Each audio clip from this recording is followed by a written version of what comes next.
પોરબંદર ચોપાટી ખાતે જે ગેટ બનાવવાની કામગીરી કરવામાં આવી રહી છે, એમાં અગાઉના જે જર્જરિત ગેટ હતા એને તોડી અને નવા ગેટ બનાવવાની કામગીરી થઈ રહી છે. તદુપરાંત ચોપાટીની આસપાસ જે પ્લોટ આવેલા છે એ પ્લોટના જે લોખંડના ગેટ છે તે બનાવવાની કામગીરીનો પણ આમાં સમાવેશ થાય છે. જે હાલ કામગીરી કરવામાં આવી રહી છે એમાં આપણે સારી કક્ષાનું મટીરિયલ વાપરવામાં આવે એની પહેલેથી ખાતરી કરેલી છે. એપોક્સી પેઇન્ટ કરેલા રિન્ફોર્સમેન્ટ બાર વાપરવામાં આવી રહ્યા છે, જેના કારણે ભવિષ્યમાં જે લોખંડને કાટ લાગતો હોય છે એ કાટ લાગતો અટકે.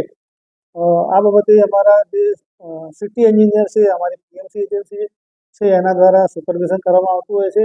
એના દ્વારા જે તબક્કાવાર કામગીરી થાય છે, દરેક તબક્કાવાર કામગીરીનું નિરીક્ષણ કરવામાં આવે છે.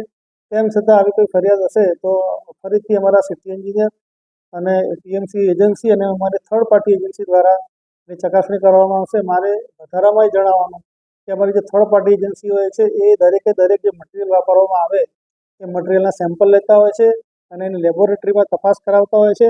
અને લેબોરેટરીમાં જે તપાસમાં કોઈ ક્ષતિ જણાય તો એ સમગ્ર કામગીરી ફરી કરવામાં આવે.